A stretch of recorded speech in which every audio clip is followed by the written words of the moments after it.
大家好啊，我是于超，不知道我这声音怎么样？但愿我这个声音是可以的。刚才好像我把那个麦克风给关了，现在我希望声音能好，看看有没有人在线，看看往这边挪点。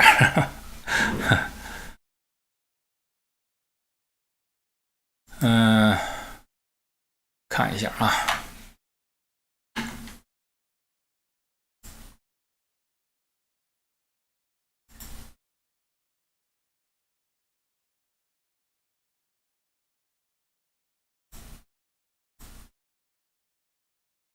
声音没问题是吧？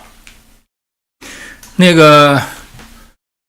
我挺高兴的，就是我遇上几位那个就是信仰基督教的这个清华同学，有的是以前的同班同学，有的呢就是和我差不多同级的这个同学。他们是我所见过的这些人中啊，那个反正我觉得和他谈话就比较通畅的，因为他们整个给我感觉都特别聪明，然后那个话呢都能说到点儿上，然后说话也都是言之有物，所以这个我和他们说话的时候总是感到心里挺安心的，而且也挺高兴的。2个礼拜以来呢，我是都去了那个本地那个教堂，一方面参加那个圣经学习，一方面呢就是参加他们的那个礼拜。然后呢，那个实际上与此同时啊，我也在看一些那个，其实没有看，是听一些那个佛教中的东西，但主要还是基督教中的一些东西。然后呢，就是在这些这个清华同学中啊，那个他们都对我挺关心的，其实我这也非常感激。哎呀，我觉得我这个一辈子顽劣到现在，居然还清华同学还对我挺好的，我真的觉得是挺惭愧的，实际上是。那么其中有一个人呢，他其实内心对我是挺感谢的。他内心为什么对我感谢呢？是因为他父亲吧，在他20几年以来，没准是20几年以来吧，一直呢他都是那个信仰这个基督教。然后呢，对不对啊？一直都是那个信仰那个就是信仰这个法轮功。他呢一直在劝他爸，就是不要练法轮功，就这么20多年吧，他爸一直就坚持练法轮功，因为这个法轮功在他爸的那个人生的一些特别重要的节点上面，起到了非常重要的这种支撑作用和引领作用。所以呢，他爸呢就一直坚持练这个法轮功，他呢就一直想从这个一方面了解法轮功到底是什么，一方面呢想从这个基督教的这个真理啊这个方面去破除这个法轮功的这个谬论。但是20几年以来呢，他并不是很成功。但是呢，他爸爸听了我的那个节目以后啊，然后呢就放弃了对这个法轮功的修炼。他为此呢也挺感激我的，我也挺高兴的，实际上是。然后呢，他呢就给我打电话，我们有的时候交换一下想法。交换一下想法的时候呢，我就喜欢和人呢直接就能说到点儿上。他呢就听到我在那个还同时听一些佛教方面的那个就是 YouTube 节目吧。他就问了我一个问题，他说你认为人是通过修炼是可以成神的是吗？我真的很那个就是佩服他这个问题。其实是他这个问题问的是非常的那个关键的一个问题。他这个问题啊，实际上是来自那个加尔文以下那个改革宗的那个5个重要信条的第一个信条，就是人的全然败坏。就是在荷兰呐，荷兰这个国家的国号是 TULIP TULIP 就是那个加尔文那个5个信条，他的第一个应该是就是人全然败坏。那么加尔文的那个强调的是因信称义嘛，因为人全然败坏，然后上帝的这个拯救不可抵挡吧，反正是一共5条。第一条应该就是人的全然败坏。所以呢，他问我的这个问题，其实就是从非常深刻的神学基础上，向我那个提出了这个 challenge， 提出了挑战。人是不是那个什么能够通过自己的修炼成为神？他说你是不是能够通过自己的修炼成为神？然后我就反问他，我说在你的这个问题中，什么是你呢？你能不能定义这个什么是你？当比如说我问你什么是你的时候，你如何定义？我忘了他怎么回答的了，是确切的大意吧？我只能说大意啊。如果他也在看我的节目，可以纠正我一下，看看是不是我复述的有问题。总之呢，你就是你的这个过去，然后你和周围人形成的关系，你曾经做过什么事情，然后呢，你的情感、你的记忆、你的这个喜怒哀乐，或者是你呢，就是和整个的社会关系、经济上的这个各方面吧，这个财务上的，然后各种各样的这种关系构成了你。那么后来我呢，就是说，如果你是这么着，就是谈什么是你的话，那到现在为止，你只跟我谈了你的 your，你没有谈什么是 you， 你只谈了你的关系、你的过去、你的记忆、你的情感、你并没有谈什么是你。那个，我就问到，比如说上帝就去拯救你，那拯救的是你是能不能告诉我你是谁？什么是你？他说你就是这个 being。我说好，那你就给我描述一下你这个 being 是什么？你能不能描述？那么事实上，他明白他无法描述出来这个你是谁，他只能说你的是什么？你的这个你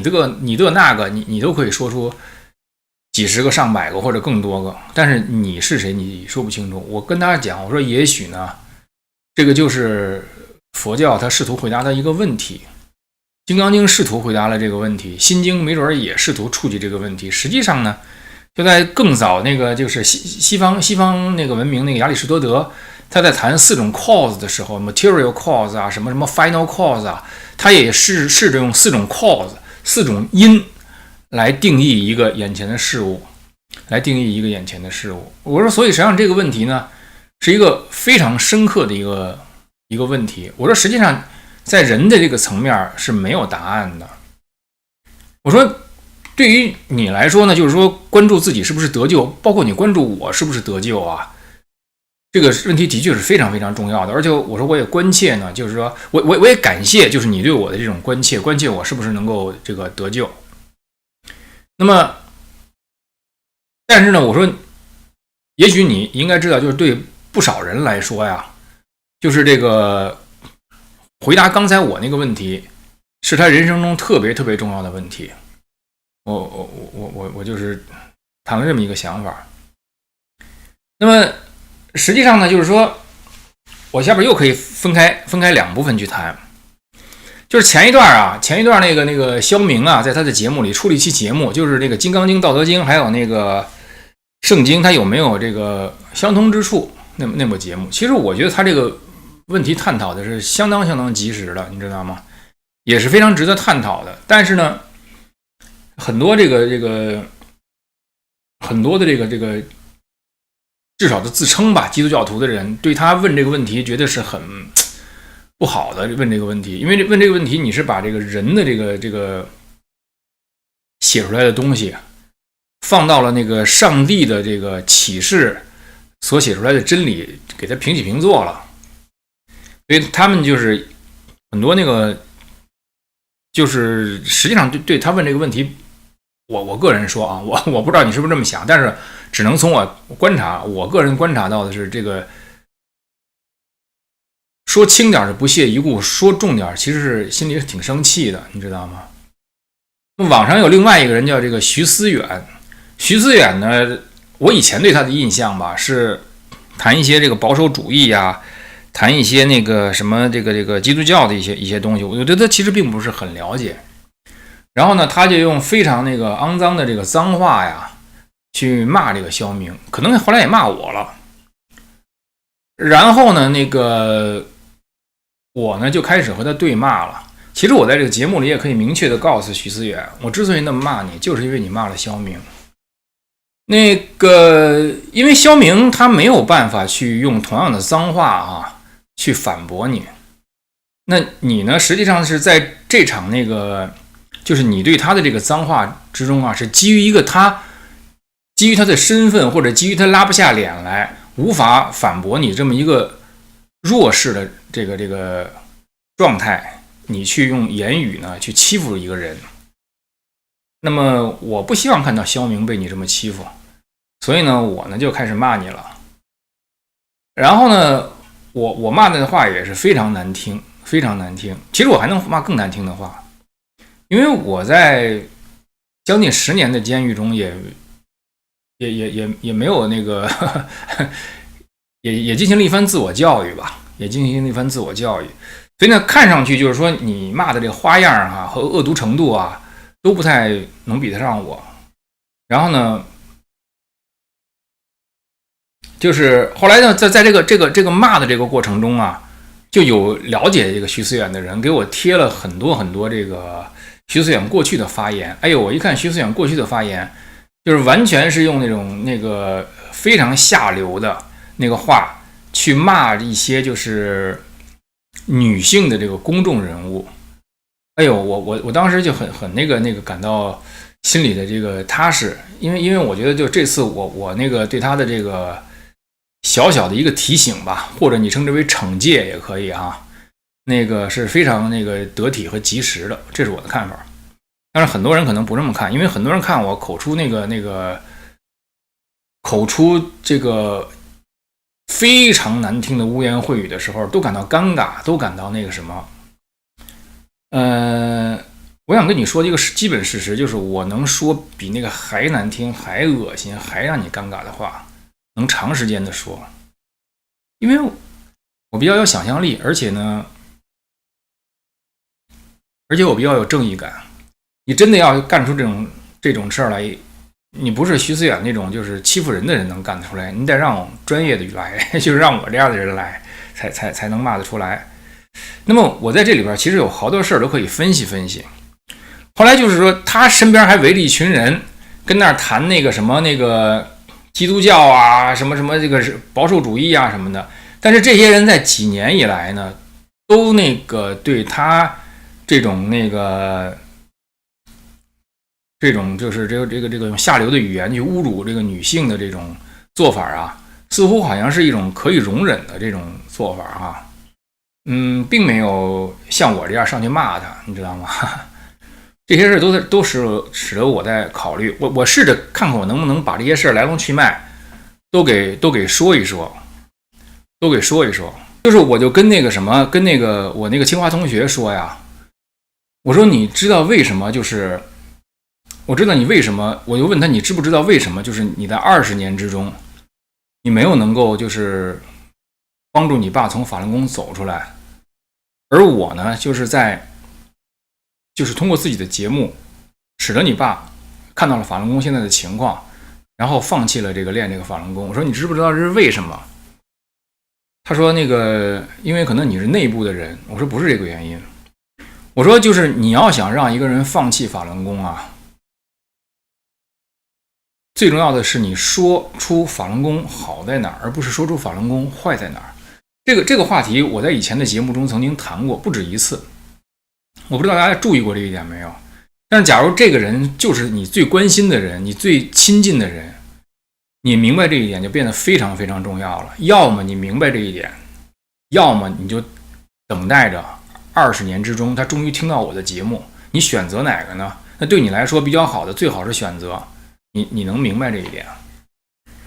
那么在这个过程中呢，特别重要的一点是什么呢？就是说你要说出他哪儿好来。你说出他哪儿好意味着什么呢？所谓的好，就是在他那个人的困境中啊，给他提供过帮助。就像我以前一个节目谈那个男女关系似的，那个男女关系我一开始就说最重要的一个问题是什么呢？就是你要知道对方的是有大麻烦是什么，而你如果和他这个建立亲密关系的话，那个麻烦就是你的麻烦了。而那个大麻烦呢，你要知道，你要透彻的了解那个大麻烦，你一定要明白那个东西是曾经给他带来过好处的，否则他不会带这么长时间。就这个想法，我在不同的地方我都谈过。那么我就把话拉回到就刚才就是和我谈话那个清华同学他自己的父亲。我说你这么长时间，你一个是想闹清楚法轮功是什么，一个呢你是想通过你所了解的基督真理是什么，去剖析法轮功错在哪儿，而现在我告诉你，你要明白法轮功，你要让你帮助你爸爸走出法轮功，最关键的是你要说出法轮功好在哪儿。那你说出法轮功好在哪儿意味着什么呢？意味着你真正明白你爸在当时当地他所处那个困境、迷茫、选择、得失在哪儿。当你只去谈耶稣基督的道理正确在哪儿的时候，你对刚才我说那些全是忽视的，你对那些全是忽视的，在这种他的人生的重大选择上边，你就失去你的影响力，失去你的影响力 ，you lose your power。你在这个问题上你没有影响力。实际上就是说，这个不仅仅是一个，就是说你到底这个哪种战略哈，是战略上的选择。当然，它的确就是战略上的选择，但是呢，从你的那个这个考虑问题的这个，因为你是信仰基督教的嘛，更根本的角度呢，我觉得就是你到底是从自己这个出发去改变别人，还是你设身处地的理解和明白别人到底是什么，然后你透彻的明白别人到底是什么了，你就知道这个事情对他来说意味着什么，然后你把那个事情告诉他。就像我在节目中大量的告诉人们法轮功对我的帮助是什么。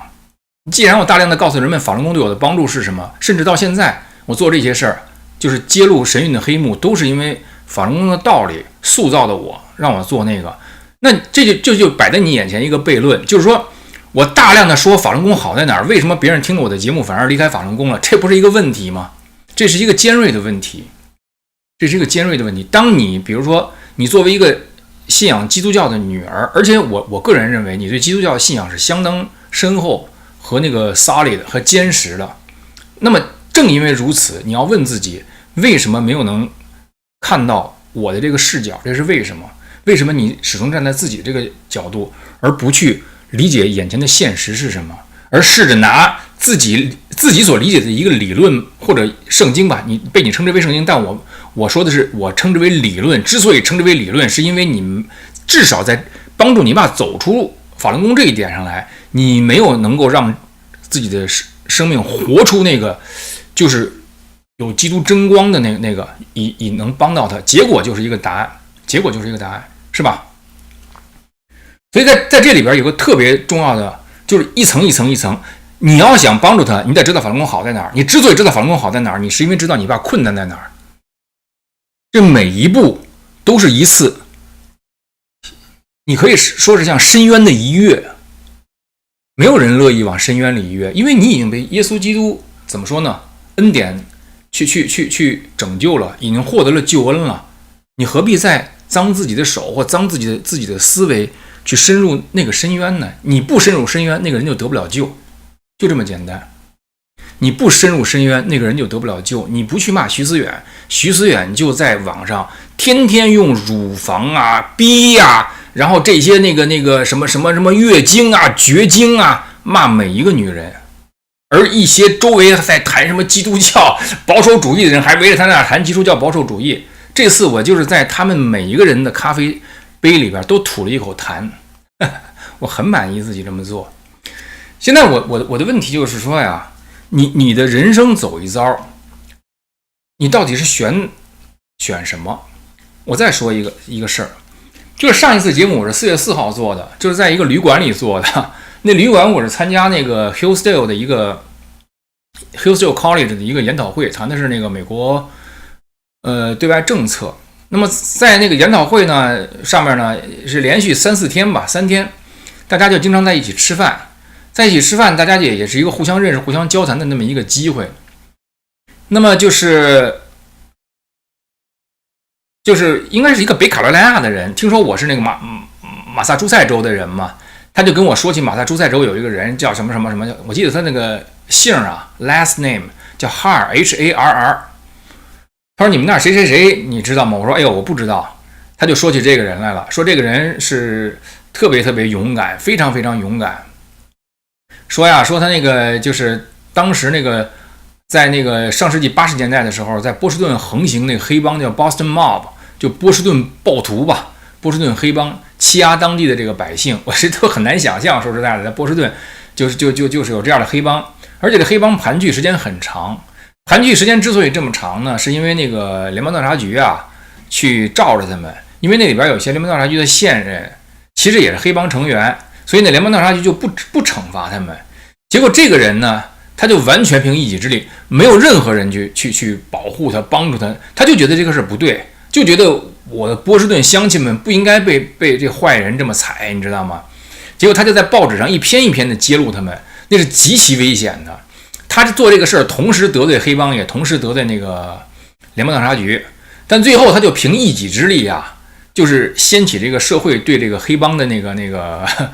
认识吧。同时呢，给联邦调查局施加了重大的那个压力，最后联邦调查局不得不铲除了这个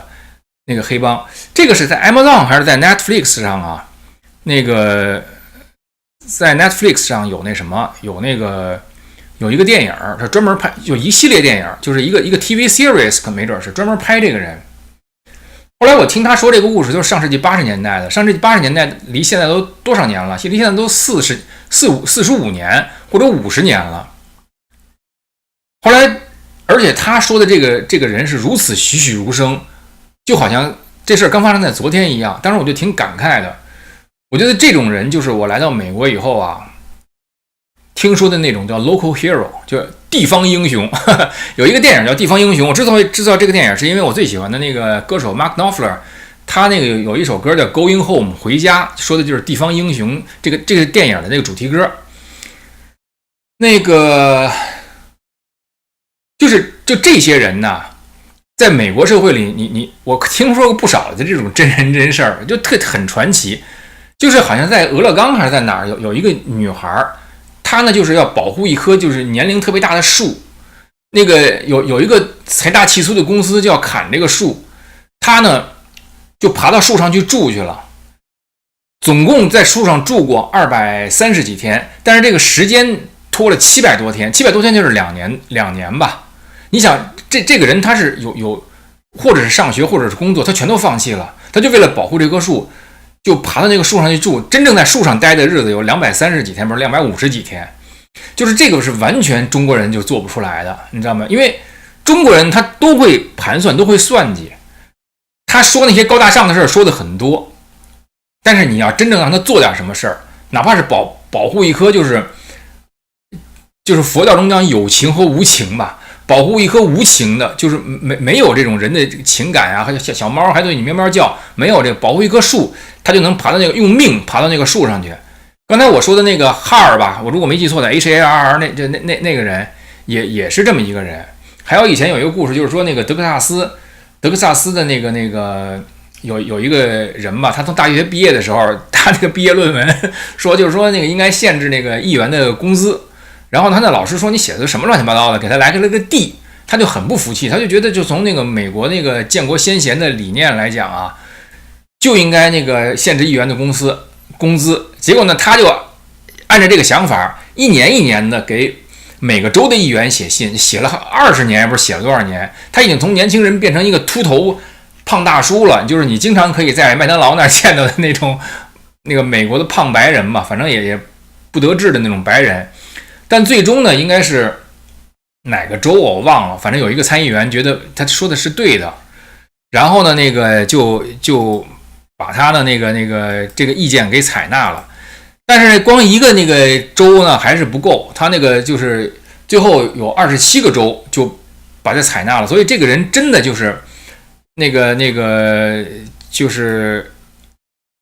他应该是美国宪法第27个修正案的那个推动者，你知道吗？就这个人。然后他以前的老师也就是非常大方的承认，哎呀，以前我看走了眼了，实际上你这个文章是很有含金量的。那我把你20几年前那个大学论文的拿出来，我把 D 去掉，我给你改个 A，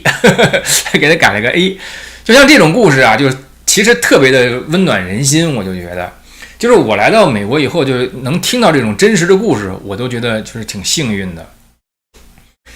那么我就想，这个美国人和中国人的区别在哪儿呢？就是美国呀，你有不少这个 local heroes。所谓 local heroes 呢，就是在这个事儿的相关的这个人群中啊，大家会长久的记得他。其实我觉得我也算一个，我觉得就是现在这些神韵演员呢，我觉得他们可能到了50岁、60岁，甚至到了80岁，都会跟自己的孩子，都会跟自己的孙子说爸爸当年认识一个人叫于超，然后呢，爸爸小时候在那个神韵那儿曾经受过欺负，然后呢一直以为那个就是小时候这样，反正我也想不通为什么，我以为就是以后挣了钱什么的，那个有了房子住那个事儿就过去了。其实呢，那个伤痛还埋在我心里，直到遇上了于超，把这事儿给揭出来了。然后呢，现在这些神韵演员逐渐的互相认识起来，而且比较信任的交谈了，这对他们来说也是非常重要的。在他们的交谈中，互相那个印证一些各自发生的事情，当时发生了什么就变得更加立体、更加清楚了。那么像就是你疗愈的第一步呢，就是在看到底发生了什么。那么他们和以前就是互相戒备的这些同学重新认识了。然后呢，那个互相交谈之中呢，他们都说我和于超谈过什么这那的，然后双方也都比较信任，他们都特别高兴，其实是，然后那个心门也打开了，我觉得阳光也照进去了，然后呢，他们都挺感谢我的，我就觉得就是说我可能在未来，就对于普通这个世界上其他人可能记不住我，但是这些神韵演员或者是看我的节目有所帮助的这些人啊，我觉得会长久的记住我，包括我儿子也会长久的记住我。所以我就觉得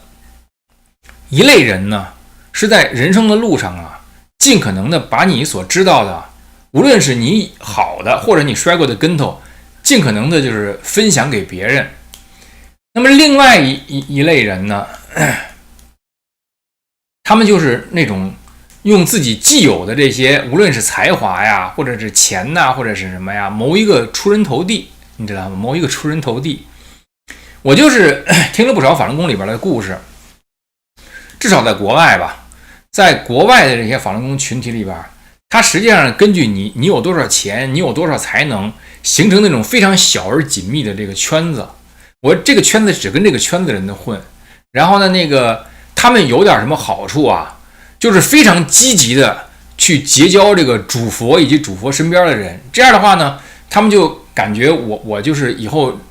进入主佛的这个法轮世界，或者是就是我修成佛，那肯定就更有保障了，因为我直接注释正法了嘛。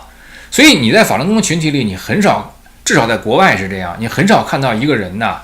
他用自己的这个时间精力去分享自己的这个所得给周围的人，很少很少。有什么东西他不会太告诉你，你摔了跟头，但是因为你那个业力使然，你应该提高心性。然后我有钱呢，我要往山上送，或者我要结交师傅身边的人，同时我还要踩身边的人，你知道吗？在这种情况下呢，师母师傅还随时都可能对这个人翻脸，因为你们之间的信任需要一次又一次的确认。那么你如果是成年人呢，你需要去给钱呐，什么这些事情。如果你是小孩呢，你就需要反复的去告密，去说谁干什么坏事儿，这样的话才能保证你和这个师母或者你和师傅之间的这样的关系。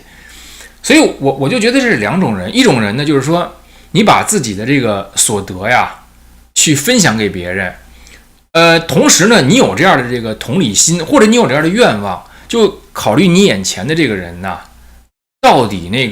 他的处境是什么，他的困难是什么？其实这个挺不容易的，其实是因为人走这个路都是急匆匆的，都像在清华校园里边那个目光灼灼看着前面 1.5 倍速或者甚至2倍速于平均速度的这个在赶路。我觉得清华学生在校园里是这样，每个人的人生在自己的人生中又何尝不是如此呢？那么在这个情况下，你哪有时间，哪有余裕，哪有心情去关心别人呢？但是事实上很多这个人生珍贵的礼物和珍贵的机会啊，都在你把目光从自己身上挪开去关心别人的时候，你看到并且得到的。比如说现在我得到这个神韵演员的这个感谢和那个记住吧，我觉得这个就是我一个挺珍贵的回报，我觉得。那么那些就是说在以法轮功这个群体为例啊，以法轮功这个群体为例啊，这些往上混的这些人呐，他们其实最后那个结果都不太好，实际上是都不太好。我听了不少故事，以后可能慢慢讲。但是就是说这些谋一个出人头地的这些人呢，实际上我就觉得，就我在法轮功里看他们谋出人头地，都是和师母足够接近了，然后一点事儿一脚给他踢开了，就是这样的，完全的就是把他置于一个就是以前的追求全都落空的这个地步。那么这个人呢，他都被师母踢开以后，他就很想自杀，这样的事儿其实并不少见，并不少见。那么我说到这儿是什么意思呢？就是说你看啊，在这个跟我谈话那个清华同学呀，他去想劝他爸离开法轮功的这个过程中啊，他因为就是觉得我这个圣经是对的，法轮功肯定是错的，所以呢，我一定要这个破除这个法轮功的谬论，然后这样的话呢，我爸听到这个正确的道理，就被正确的道理所感召，圣灵就能帮助他。当然你这个想法其实我不知道该怎么评价这个想法。这个想法从理论上讲听起来是可以自圆其说的，但是现实中你并没有做到。那我觉得如果你要愿意想一想的话，你可以想一想这个为什么没有做到。那么在就是这个网上，徐思远去用污言秽语骂肖明，然后一大群人呢去这个骂这个肖明，那有的水平比较高的，那充其量就是说什么呢？我觉得塞利什的那个态度就是一个水平比较高的，他的意思是说什么呢？就是还要爱这个人，但是对于他所持的理论呢，我们要坚决的这个加以这个批驳，因为那个是和耶稣基督为敌的。他这个想法，我觉得站在这个基督教的这个角度讲啊，都是能说通的，都是能说通的，这个一点问题没有。那么当你这么去谈这个问题的时候啊，如果是塞利什是这种看法，或者我看不少人呢也就是水平比较高的，他呢基本就不太回答肖明这个问题，就是说很怎么说呢，很有身份的吧，就不去触及这个问题了。你这么做一点问题都没有，在你作为基督徒的你如何处理自己的信仰，还有什么方面一点问题都没有。但假如你的目的是传福音的话，假如传福音也是你作为基督徒的使命之一的话，我想说，就我的目力所及啊，这个也许并不利于你传福音。就像我刚才举那个例子似的，我刚才举那个例子就是那个清华同学在20几年的时间内没有能够把福音传给他爸，现在他也没有能把福音传给他爸，但至少他爸不练法轮功了，这个就是已经是上了一个台阶了。我个人觉得已经上了一个台阶了。那么为什么我说这个事儿对于你传福音不利呢？就是因为你没有去领会、去体会当时当地眼前那个人他真正要解决的问题是什么。就像我这个清华同学问我说你是认为通过修炼能成为神吗？我反问他，对你来说，你刚才那句话的你是什么？他并不能回答我的问题。那也许这个问题对我来说其实是非常非常重要的。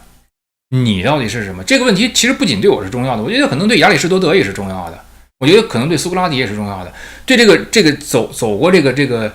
人类历史的很多睁开眼看这个世界的人都可能是重要的。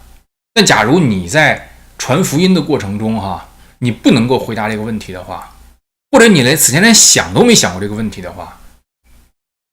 那么我觉得也许它是一个 sign， 一个标志，一个征兆是什么呢？就是你此前在信仰基督教的这个过程中，你主要考虑的就是你自己，你没有考虑你眼前的这个人。那么其实也许你去说基督教如何好，就这个行为它所起到的作用更多是巩固你自己的虔诚，而不是帮助对方理解福音。我再说一遍，也许我说的都是也许，不一定是事实。也许呢，就是你跟对方说基督教是如何好，这件事儿，这个行为，它起到的作用是对你虔诚的巩固，而不是对这个对方理解福音的提升。你可以考虑考虑是不是这么回事。那么我在法轮功里这么些年呢，我见到的太多了。很多人去讲真相弘法，其目的是巩固自己的前程，而不是帮助对方了解法轮功为什么好，为什么对他有用。那么这个是我在法轮功里已经看了这么20年了，可以说是没准我早期我也是这样，很有可能我也是这样啊，很有可能但是比较快我就不是这样了，因为比较快我就进入那个战争了，进入战争使得你不能只考虑自己，你只考虑自己，你只能死得更快。其实整个人生的这种挑战不亚于一个战争。你如果只考虑自己的话，你那个结果肯定是不会好的。但是我不愿意说这种丧气话，但是我就说说我自己，介绍一下我自己的情况。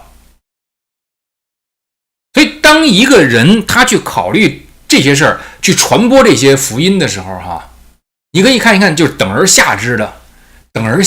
呀，就是徐思远周围的那批人，自称知黑的那些人。自称知黑的那些人呢，他们就始终就是把那个任何这个和中国相关的东西就是骂了个狗血喷头，然后如何不好，如何不好。他们在这个过程中呢，其实并不是那个要帮助那些在不好的这个状态中的人如何变好，这个想法他们一点都没有。但非但没有，还说那些人都该死，那些人都该杀，说那个张献忠最好来什么的。这个就是从那个出人头地那条线儿往下走啊，往下走。我师父说了，层层下走，你也得层层下走。到了徐思远周围那批人呢，就是甚至那个中国的猫被虐待而死，他们都很兴奋，很高兴。所以你们可以看到，就是这些人呢，他对于就是他者，无论是人还是猫，他的那个悲惨处境，他并不打算改变那个悲惨处境，他只是试图啊，用骂他们来证明自己是那个好的、正确的，这是最低的啊。那么稍微高一点的呢，比如说法轮功讲真相，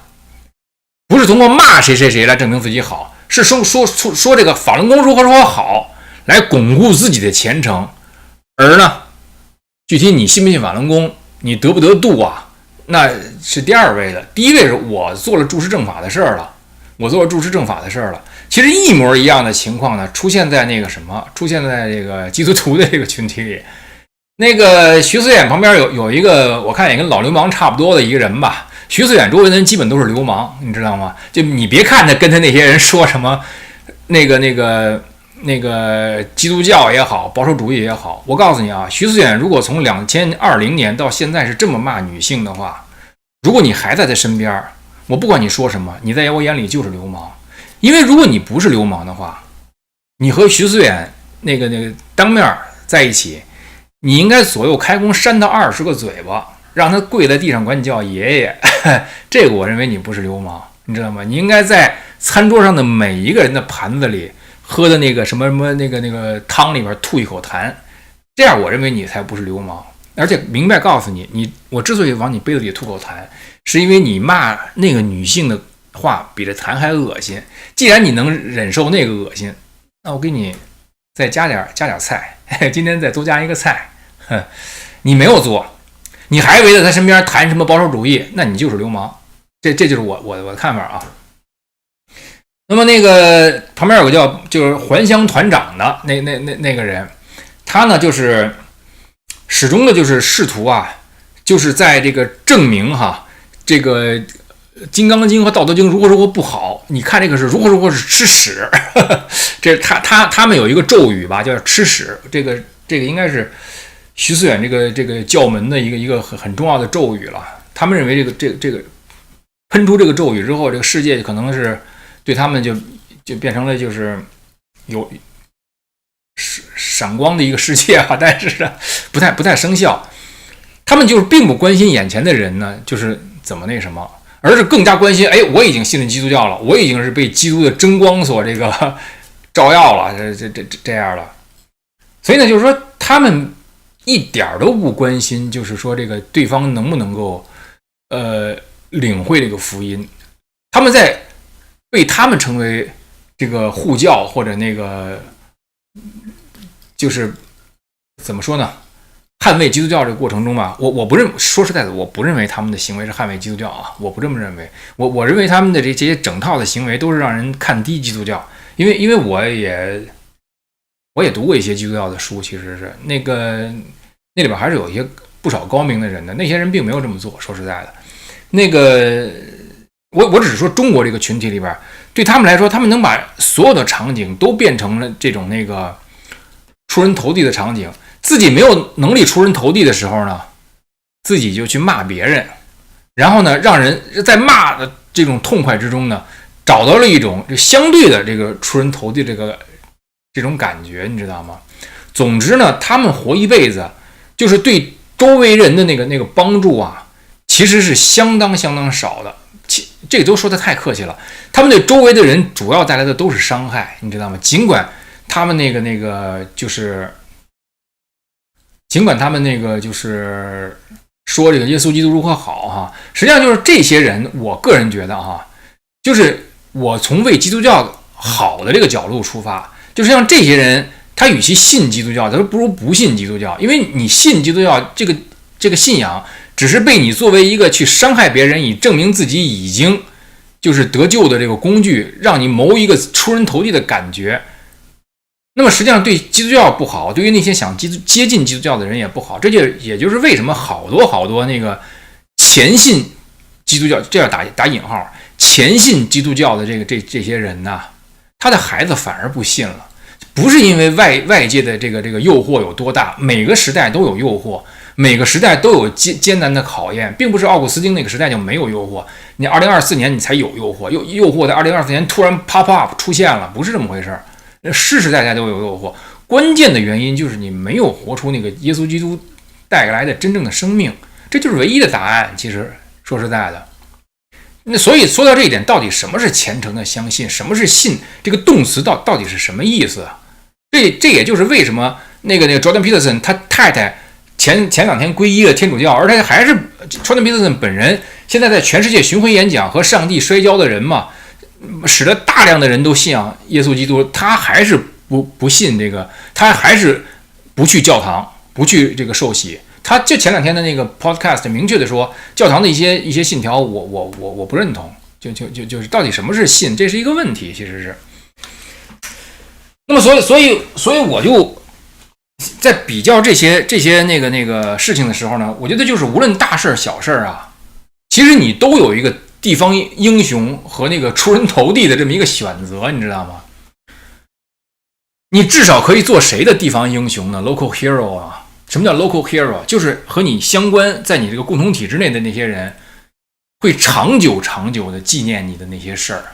有人会长久纪念你吗？就是所有那个在徐思远周围那些成天什么这个基督教保守主义吧，什么英国谁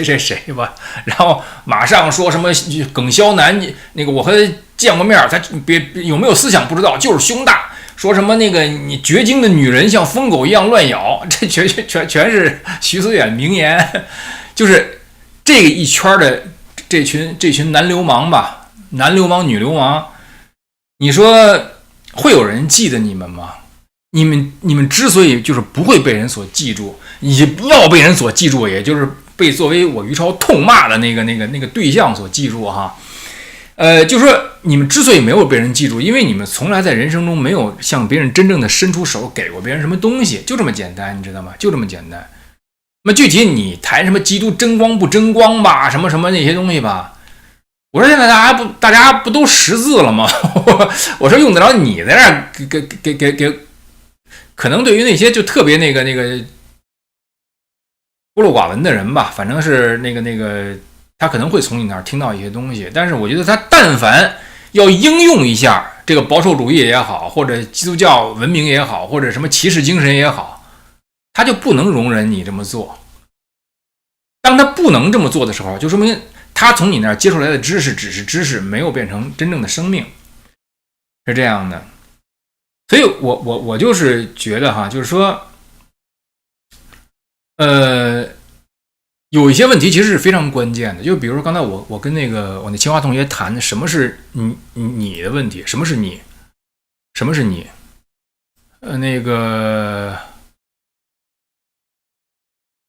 无需这儿有一个说，若为赚流量，可以考虑。我不是为了赚流量。你论断弟兄身上的刺，这个刺扎着我了。这你现在刺不扎我还罢了，你刺扎着我了，我说你这刺啊，是不是？要不然你别扎我也行，你扎了我还不许我说。那个主神的福音无需神，我不觉得你是神的工人。我明白告诉你，我不觉得你是神的工人，真的。你不是说什么那个你去哪儿那个我都52岁了，我走人生的路，我见过很多的人，真的不是你在身上盖个章，你就是基督徒了，我不这么看，我不这么看。那个我说哪了？就是说我想说的一点就是说，你在任何场合其实你都有一个选择，就是你要当一个 local hero， 你还是要当一个出人头地的人。你还是要 secure， 紧紧的抓住那些让自己安全的那个东西。当然，我觉得真的人生不易，你紧紧抓住使你安全的、使你安心的那个东西，无可厚非。我觉得无可厚非。但是有一些重要的东西，其实是有赖于你把眼光离开自己的时候，你才能看到什么是你这个问题。什么是你这个问题？其实我觉得基督教里没准也谈过。就比如说保罗说那个旧的我死了，产生新的我。那我听了一些讲道，到底什么算旧的我，什么算新的我？我听那个林慈信牧师那个讲道，他有他的一些说法。其实我一边听他的说法，我就一边想，就是旧的我去死了，新的我活了。这些问题其实在很多就是先贤的那个论述之中，都非常非常深入的谈过这个问题，都非常深入的谈过这个问题。而当你就是牢牢的攥住，就是说，比如说，我就认为。现在基督教是对的，这个我一点都不反对。作为你个人，你走你的这个信仰之路哈，我都是深深钦佩，因为这个世界上愿意这么走这个信仰之路的人并不多，因为他需要付出非常大的代价，需要有个信仰的飞跃。所以当你去这么做的时候，我是赞赏钦佩的。就你个人而言，我是赞赏钦佩的；就你个人的人生之路而言，我是赞赏钦佩的。但假如你要是想就是说传福音也罢，或者说实在的，你要想真正的看到那个核心的东西也罢，我觉得你就把眼光看到别人身上，用一个 local hero 的思路，就是我不计个人任何代价，我今天我看看能不能帮你一把。你要有这样的想法，那么他会让你得到那个，你只把眼光放在自己，说我那个就是那什么了，这个得救了吧？这个要好得多，其实是就好得多。就包括我贴出那个激烈舞的那个一篇长文，就贴出一篇长文，就是从非常深刻的那个佛学的角度啊，去分析宇宙主佛李洪志先生他的那套说法哪儿不对，而且非常清晰的说出了就是为什么在这个过程中，最开始的时候你感到有一些好处，无论是心性上的提高啊，身体的变化呀，到后来慢慢变得腐败了。就这个解释框架，我没有在其他人那儿看到过。这篇文章会帮到很多法轮功群体内部的人。那么，当我把这篇文章贴出来以后，以前曾经帮助过我、对我非常关切的这个基督徒，对我非常失望。然后呢，他在我的这个帖子下说，希望你能够在什么佛教中感到体会到那个圆满啊、自在什么的。其实我就觉得，就是像这位基督徒，他当然他对我很关切，他希望我那个信仰耶稣基督，这个我都能理解。但是我就想问一下，你到底知不知道，太多就是那些本来挺善良的人，失陷在法轮功之中了。而我贴出这篇文章是帮助他，会帮助他们。说实在，激烈舞那篇文章啊，由于我这个佛学的这个读的书比较少，我并不是能够完全的看懂。我请教过其他人告诉我说，他的这个主要思路是来自《金刚经》和《阿含经》，但是他在里边描述的那个描述的就是这个法轮功群体所面临的这个曾经好而现在不好的这个现状的原因的来龙去脉，到现在为止那篇文章说的是最清楚的。而所有的周围的这些说什么这个这个《金刚经》和这《道德经》都是屎，都是粪，都是那什么，他们从来都不考虑那些现在此时此刻正陷在法轮功中，还在被法轮功割韭菜，还在被法轮功误导的那些人，他们的命运从来不是你们考虑的范围。对你们来说，证明自己正确是最重要的。那我告诉你们，你们最终的结果是什么呢？你们最终的结果是和那法轮功里那些求一个那个就是出人头地、接近主佛的那些人的命运不会差太远的，不会差太远的，真的。因为就是你那个东西的核心呢，是求你自己的一个怎么说呢？那个动词是什么？我不知道啊。你说世俗的动词就是出人头地，说基督教的动词可能是这个救恩吧、得救吧，说那个法轮功的动词就是那个被救度吧，什么反正就是你就随便换个动词吧，就是出人头地，你出人头地那么一下子，这条路是走不通的，这条路是走不通的，我觉得。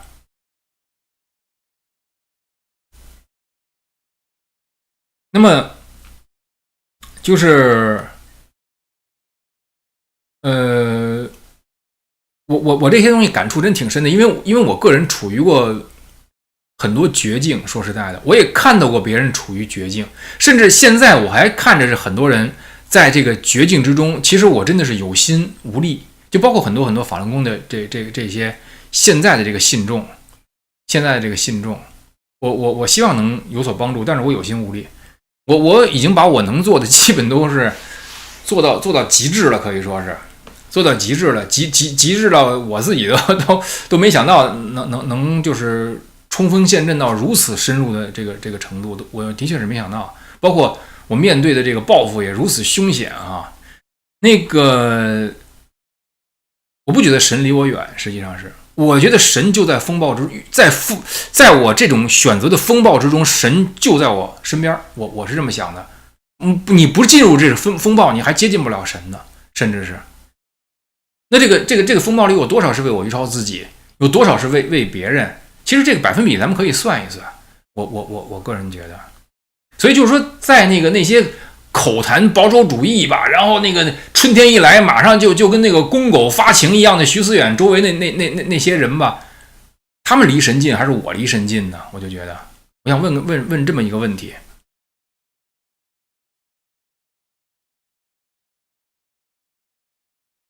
所以我这些这个感触吧，就是都说一说，就是说，如果你在那个就是想出人头地，还是想那个 local hero 这两条路吧，你如果选了出人头地那个，你人生中会有非常非常大的这个坎坷。刚才我说的那个什么。我说的那个就是那个人的那个，我清华同学的父亲的20几年陷在这个法轮功里边出不来，就是你的一种坎坷。但是我说这个问题啊，没有对我那清华同学没有任何埋怨的意思，我对他只有感激和那什么，和那个就是重新会面以后的这种心里的安心，而且还有这个说话这个很通透的这种舒心，你知道吗？我只是想指出一点。我认为我谈的这个问题，在你信仰的路上是非常非常重要的。我觉得是，因为它直接决定你信仰的成色，直接决定你信仰的成色。我还有一个基督教朋友，他呢就是说这个有几个孩子，3个孩子还是几个孩子，我记不得了，姑且说3个吧，或者2个，我忘了。然后呢，那个他呢。又是这个，因为最近一段时间，他们那个社区啊，有一个母亲，反正因为种种的这个事情吧，无法照顾自己的孩子，他那孩子就暂时的被到他们家这个托管，就 foster， 我不知道这个英文翻译成中文应该叫什么，就暂时抚养吧，暂时抚养，但不是收养，是暂时抚养。等那个母亲有能力的时候，再把这个孩子给还给他。这个基督徒呢，他也是非常那个虔诚和认真的这么一个基督徒。那个对不起啊，就是我看你的话，如果是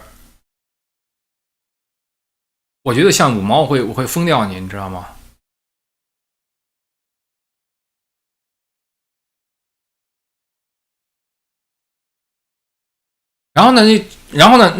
这个新来的小孩啊，就和他一起去教堂，去了一次以后呢，回来马上就跟他讲说那个什么，说那个我不想去教堂，因为那儿的那个照顾我们的人对我们非常粗鲁和刻薄 ，mean and rude， 刻薄和粗鲁。然后呢，他就因为这个小孩是新来的嘛，他生怕就对这小孩让他小孩委屈了，他就仔仔细细听这小孩说什么。结果说来说去，就是他们所去那个新的那个教堂那个最主要的一个负责人，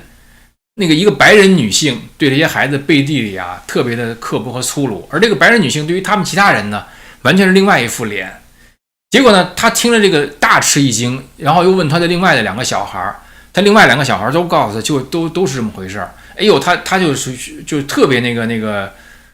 震惊和愤怒，他都想不到这个教堂的这个义工，不但是义工，还有就是教堂主要那个负责人对于他们的孩子竟然是这样，就是吓唬他们呀，威胁他们呀，然后那个特别粗鲁啊，惩罚他们呀，就是这样的。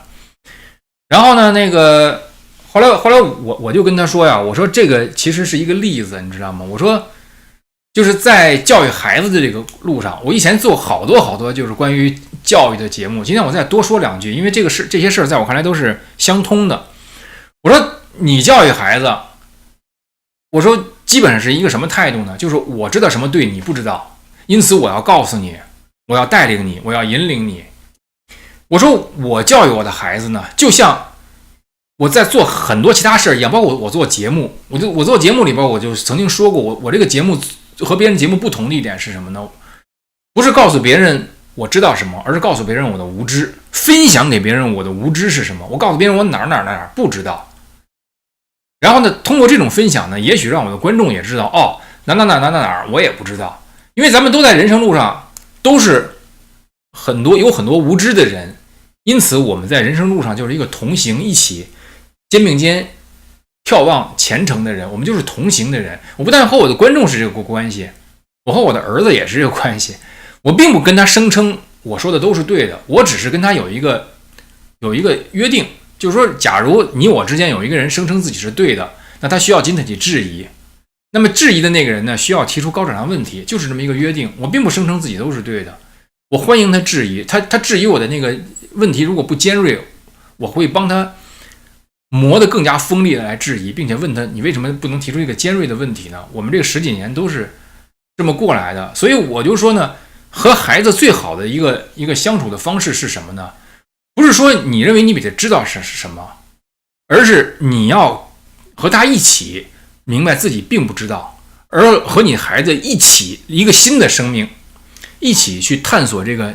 对你们来说都充满着未知的这么一个人生。那么所以呢，就是说，我说你之所以没有能从自己亲生孩子那儿听到那个教会的那个主要负责人去对3岁4岁的孩子吧这么粗鲁和无理啊，是因为你此前就先入为主的认为我都知道什么对，我知道教堂是好的，我知道那些义工是那个都是因为上帝的感召来这儿照顾孩子的，你认为你知道。我说你认为你这个知道的中有着大量的不知道，但是你并不知道自己不知道，这是苏格拉底说的。然后呢，他也跟我说，他说他以前那俩孩子曾经跟他说过，就说他不想去，但他们就是他一听从耳边一过，哎，小孩嘛喜欢玩，谁喜欢天天去教堂啊？是不是？他就没有深问，直到他去抚养的这个孩子，暂时抚养的这孩子，他因为生怕他受委屈，他去了解，他才知道那儿发生了什么。因此呢，就是说，当你放下你自己自认为所知的时候，你才能看到真实的世界。而一旦当你去紧紧攥住你自认为的所知的时候，你的亲生孩子就在你眼前，就一个礼拜的被欺负，而这个事情就是发生在神韵的事情。这难道不是人共同的这个弱点和这个你无意之中给自己最亲密的人造成的伤害吗？所以呢，从这个角度讲啊，你选择当一个 local hero， 从利益上永远会好于你那个要出人头地，要认为自己始终是对的，你知道吗？这是我的看法。徐思远呢谈不上信仰，这儿有一个人写徐思远的信仰是停留在旧约里，徐思远谈不上信仰，他仅仅是一个有心无力的，就是还没有被阉割干净的一条狗，他怎么能谈上信仰呢？咱们就谈信仰的时候，不要去谈徐思远，咱们去谈那个被阉割的狗的时候，咱们再去谈徐思远。这是我的看法啊，以及他周围的那些人，和狗打交道的人，能有什么人呢？你知道吗？那今天我的节目先做到这儿吧。反正那个就是，我就觉得中国的这些人呐，这些男的呀，真的是太没骨气。我就觉得，就你们这帮人就能看着徐思远长达这么几年骂这个女的骂那个女的，我说你还算男人吗？我就想问一句，你回家拿那个菜刀把那俩蛋割了算了。我说你这还这口沫四溅的，谈什么上帝，谈什么那个什么呀？把俩蛋割了，那个烤成灰，就着烧酒喝了算了呀！我说你们就还跟那个扯什么上帝？从你那儿用得着从你那儿听上帝吗？我去你妈的！我就说，还有人跟我说啊，于超你这骂人什么什么，好像你这辈子是第一次听到有人骂人吗？你听徐思远骂人的时候，你干嘛去了？他骂的是什么人？我骂的是什么人啊？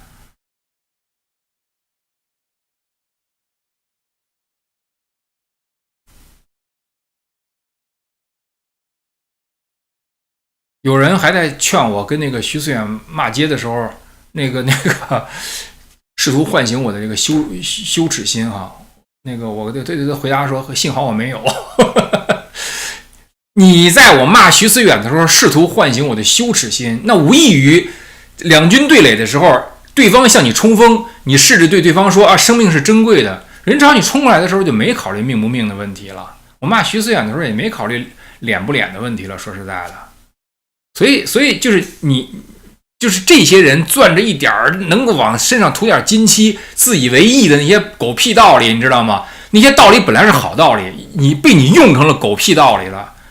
还以为自己就是基督徒了，你知道吗？就徐思远周围那一圈围着他这么几年以来，那么骂那个女性的，你知道吗？就那些男的，哎呦！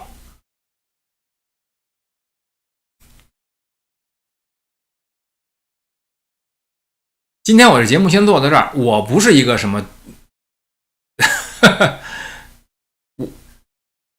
我可以是一个温文尔雅的人。我可以是一个就是这个风花雪月的人，但我也可以不是。那个今天我的节目先做到这儿，谢谢各位，我们下次再见。